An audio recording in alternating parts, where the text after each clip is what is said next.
Matt Murray to the Toronto Maple Leafs? Over the last week or so and throughout the draft, Matt Murray's name has been linked to the Toronto Maple Leafs. And as of right now, it doesn't seem like Jack Campbell is going to re-sign here in Toronto, which clears the path to this possibly happening. As well, you look at Peter Mrazek going to the Chicago Blackhawks in a trade, which the Leafs, by the way, they won. But again, with that happening, it seems like there's a lot of chatter around Murray coming to the Leafs and possibly even taking over the starting goaltender role. Now, during the draft, Kyle Dubas said if worse comes to worse, Erik Källgren or Joseph Woll, one of the two, if they can battle it out, they're comfortable with having one of those as the backup or a possible tandem. But when you look at Matt Murray, for example, a lot of people are afraid of Matt Murray coming to the Toronto Maple Leafs just because of his recent history, him going down to the AHL, not really looking like a better option than Peter Mrazek might be. And then you throw in the word that Jack Campbell is not going to stay, and you're thinking, oh my gosh,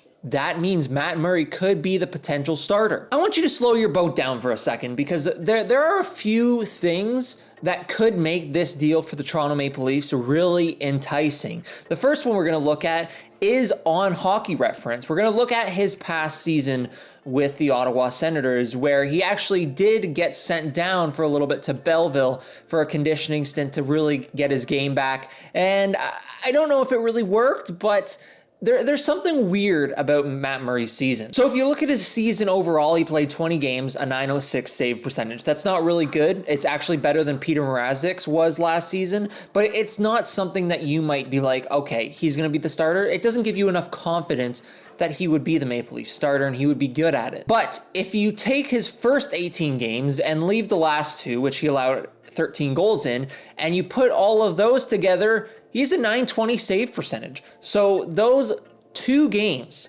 where he faced Tampa Bay Lightning and the Arizona Coyotes, got lit up in both of them, allowed 8 against the Coyotes, which is not the best, but alas, there's a .920 save percentage there in 18 games last season, and that's pretty good. I don't know why everyone would be so scared. I think because if you look at the last couple seasons, by the way, we're not going to look at that because those aren't the greatest. I think there's a lot of that plus injury history, and the Maple Leafs have talked about getting him over to Toronto or possibly looking at him in Ottawa or wherever he might be just to see if he's fit enough to come and be a good goaltender with the Maple Leafs. They've been in talks to doing that, and I believe Ottawa has allowed them to really check up on Murray. But when you look at the save percentage through his first 18 games, it's not horrible, okay? It's pretty good, actually, and that made me side more on just the fact that this might be a good option for Toronto. This could be one where they luck out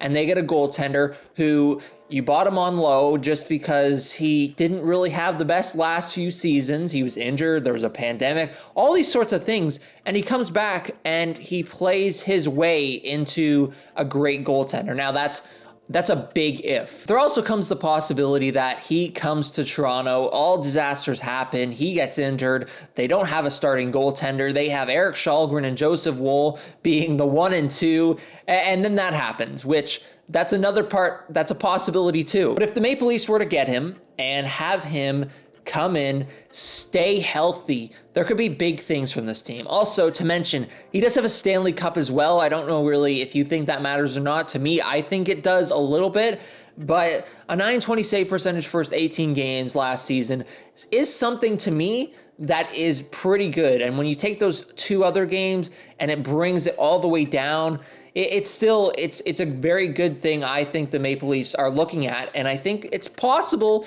that he could come into Toronto and play very well. Now let's go to his contract for a little bit because it is expensive. So $6.25 million for the next 2 seasons. That's not the greatest, and I'm sure Toronto, looking at a trade with Ottawa is going to have to retain some salary. I'm going to guess it has to be probably 50% for this deal to work. The best part about it is that he has a base salary of $7 million this season, $8 million next season, which is capable for the Leafs to pay the guys. So that's one of the reasons why it also works. But if Ottawa was able to shed 50% of his salary, I think this deal could work.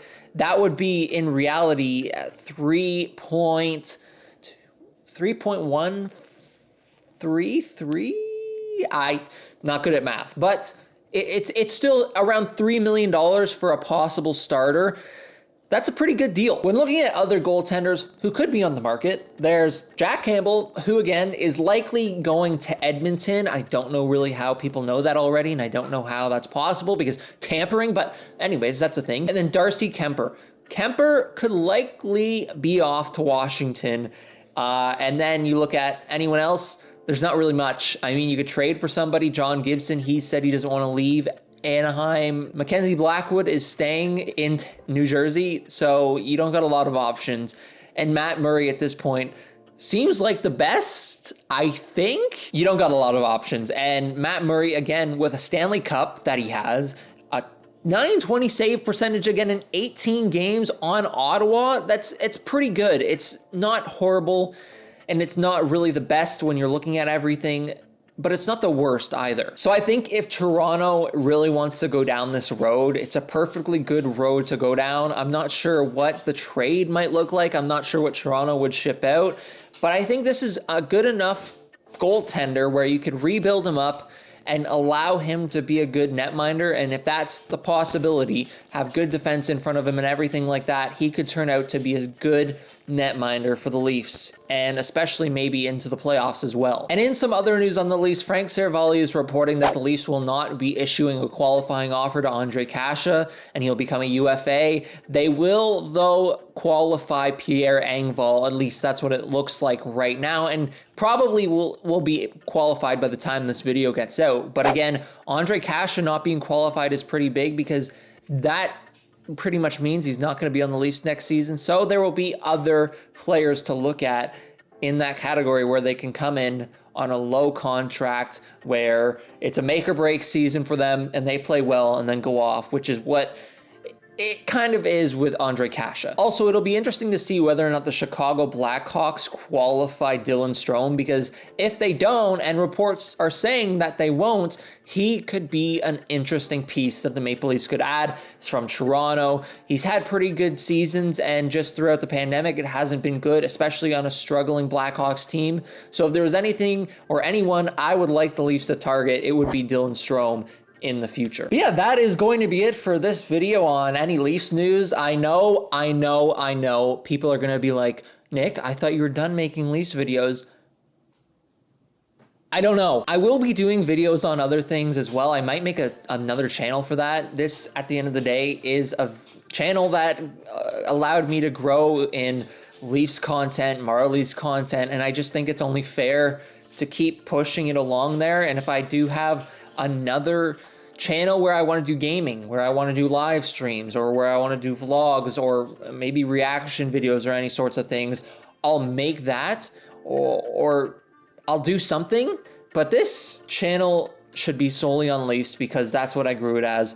And in the future, if I ever want to do something, maybe I'll do a second channel or another channel where you guys could subscribe to if you want. But yeah, again, that is going to be it for this video. I hope you enjoyed it. If you did, please leave a like. If you are new here as well, please subscribe. It helps a lot. And yeah, the Leafs could trade for Matt Murray. It's always possible. They could sign Dylan Strome.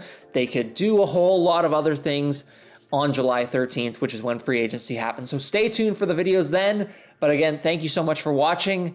We'll see you whether there's a trade or on July 13th. So we'll see you whenever, I guess.